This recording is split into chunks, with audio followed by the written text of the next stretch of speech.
মনে করে না। এই জন্য তারা ভারতের শ্রী রাধা দত্তকে জামাতের নায়েবে আমির বলেছিল যে আমরা ক্ষমতা সরকার গঠন করলে আমরা শরিয়া আইন বাস্তবায়ন করব না। যার ফলে আপনি খেয়াল করে দেখেন তারা হিন্দু প্রার্থী করেছে, নারী প্রার্থী অবশ্য দেয় নাই। এরপরে পূজা রোজা একই বৃত্তে দুটি ফুল, এরপরে চন্দ্র থেমে যায় তাদের দেখলে, দাঁড়িপাল্লায় ভোট দিলে ভেস্ত পাওয়া যাবে, এরকম সবকিছু বলছে, যেটা ইসলামিক আন্দোলন তাদের সাথে, এটা তাদের তরিকা মতো এটা যায় না।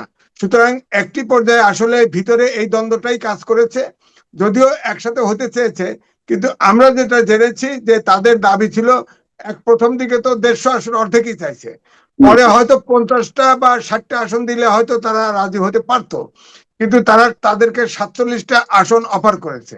এখন তারা কারণে তারা আর ইসলামের যে তরিকত, ইসলামের যে শরিয়া আইন, সেটাকে তারা জলাঞ্জলি দিতে রাজি না, তাদের সাথে ইলেকশন করবে না। তারা এখন 268 আসনে তাদের নিজস্ব প্রার্থী দিচ্ছে, 268 আসনে তারা এখন নির্বাচন করবে। এতে যেটা হবে, জামাতের যে ধারণা ছিল যে তারা সরকার গঠন করবে, এরকম একটা তাদের ভিতরে উন্মাদনা তৈরি হয়েছিল, সেটা কিন্তু হবে না। কারণ হচ্ছে আপনি খেয়াল করে দেখেন ফ্যাসিস্ট হাসিনার আমলে এই ইসলামিক আন্দোলন বাংলাদেশ সবগুলো আসনে নির্বাচন করেছিল, তারা কোথাও 5 থেকে 20,000 ভোট পর্যন্ত পেয়েছিল প্রত্যেকটি আসনে। এখন তো জামাত এই ভোটটা পাবে না, না পেলে সব জায়গায় জামাতের কিন্তু ভোট ঘাটতি দেখা যাবে, এবং আগের থেকে আগে যে জামাতের অবস্থা ছিল তারা প্রায় ওই অবস্থায় চলে আসবে। হয়তো 1 বছর আগে তাদের আগেই প্রার্থী অনেক সিটে দিয়ে ফেলছিল, তাদের এই দেওয়া সিট আছে, সেখানে হয়তো তারা কিছু কাজ টাজ করছে, এবং এই যে ধর্ম টর্ম অনেক কিছু ভয় দেখিয়ে টেস্ট দেখিয়ে তারা হয়তো কিছু ভোট বাড়িয়েছে, কিন্তু তাদের আর সরকার গঠন করার আকাঙ্ক্ষা কিন্তু তাদের তিরোহিত হলো। সরকার গঠন আর করতে পারবে না। তো এই জন্য আমি বলছি যে এটা একটা দিক। দুটো দিক হচ্ছে, আরেকটা দেখেন এনসিপি কিন্তু এই আপনার জামাতের সাথে ভিড়ে গেছে। জামাতের সাথে ইতিমধ্যে এনসিপির নেতারা 30টা আসন পেয়েছে, 300 আসনে তাদের অ্যাম্বাসেডর নিয়োগ করছে, এবং তার 300 আসনে জামাতের পক্ষে ক্যাম্পিং করতে হবে। এবং জামাত হচ্ছে, আমি বলি এটা বোয়াল মাছ তাজা ছোট মাছকে খেয়ে ফেলে, তারপর হজম করে ফেলে, এবং জামাত কিন্তু এটাই করবে। দেখেন আওয়ামী লীগের সাথে তত্ত্বাবধায়ক সরকার আন্দোলন বিএনপির বিরুদ্ধে করেছিল, তখন আপনি খেয়াল করে দেখেন ওইটুকু একবার আন্দোলন করেছে, এরপরে দেখেন ঢাকা ইউনিভার্সিটিতে কোনো শিবির কিন্তু আমরা জানতাম না। যখন ফ্যাসিস্ট যখন পালিয়ে গেছে, এরপরে কিন্তু শিবির বেরিয়ে পড়ছে। এর আগে কিন্তু পথধারী ছাত্রলীগ ছিল, হেলমেট বাহিনী ছিল, সব অপকর্মের সাথে যুক্ত ছিল ছাত্রলীগের।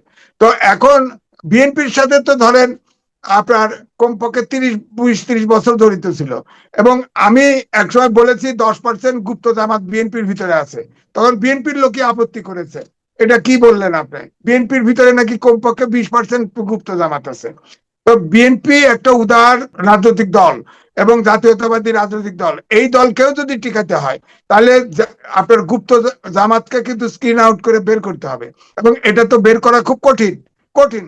তারপর যতটা সম্ভব করতে হবে, দুটো পথ বেছে নিতে পারে, যে এটা শহীদ প্রেসিডেন্ট জিয়াউর রহমান বিএনপি আপনার গঠন করেছিল, সেখানে মুক্তিযোদ্ধারা কোনোদিন রাজাকারের ভাষায় গুপ্ত হবে না, তাদেরকে প্রায়োরিটি দিতে পারে। দ্বিতীয়ত, একদম বুনিয়াদী ছাত্র দল করা যারা একদম গোড়ার থেকে ছাত্র দল করছে, এদের থেকে বেছে চেষ্টা করতে পারে। দ্বিতীয়টা, দেশের যেটা ক্ষতি হলো, ধরেন এনসিপির সমালোচনা আমি বহু করেছি। 52 সাল থেকে এ পর্যন্ত সব আন্দোলনে আপনি দেখেন ছাত্ররা অগ্রভাগে ছিল। এই এনসিপির যে বৈষম্যবিধি ছাত্ররা, এই ছাত্ররা সরকারে অংশগ্রহণ নিয়েছে এবং অনেক বিতর্কিত হয়েছে। তারপরেও আমি বলবো যে তারা অভ্যুত্থানের শক্তি ছিল, তাদের একটা ব্র্যান্ড ভ্যালু ছিল। এইটা তারা তো যে উপদেষ্টা ছিল তিনজনই তো বেরিয়ে আসছে, এই 3জন মিলে যদি এনসিপি ইনট্যাক্ট থাকতো, হ্যাঁ, তাহলে কিন্তু এই দেশে একটা প্রেসার গ্রুপ হিসেবে থাকতে পারতো।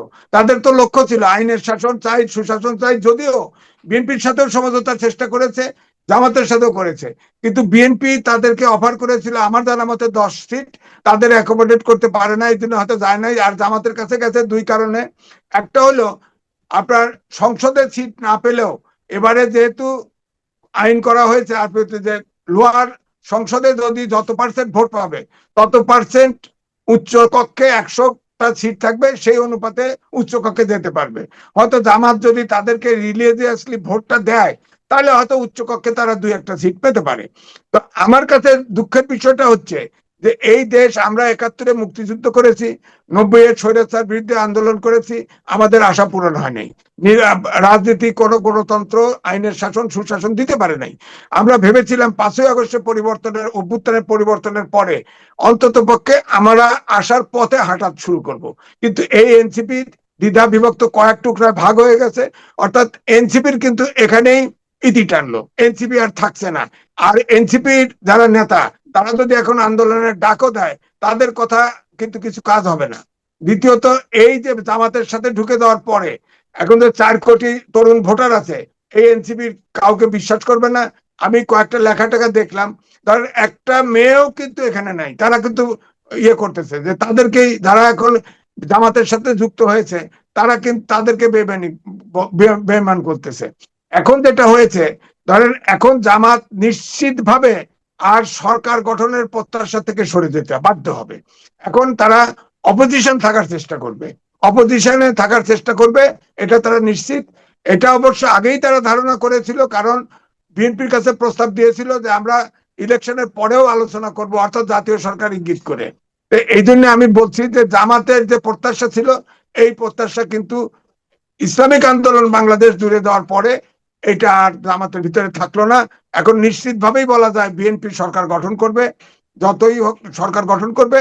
এবং দুটা জিনিস হলো এখানে, একটা হলো জামাত আপনার এনসিপি কে খেয়ে দিল, এনসিপি শেষ, এবং তারা নিজেদেরকে আপনার সেই আল্লাহ বললে থেমে যায়, দাঁড়িপাল্লায় গেলে ভোট পাবে, এইসব আওয়াজ এখন কমে যাবে। আপনি দেখবেন তারা কোনো মতো আগের মতো, এখন তো আর বিএনপি তাদের নিবে না। এখন আমি এই জন্যই বলছি যে এটা কিন্তু একটা দারুণ রাজনৈতিক পোলারাইজেশন। এরপরে দেখেন এখন আমি যেটা আশঙ্কা করতেছি যে জামাত তারা আর ক্ষমতায় যেতে পারবে না, সরকার গঠন করতে পারবে না, এটা নিশ্চিত।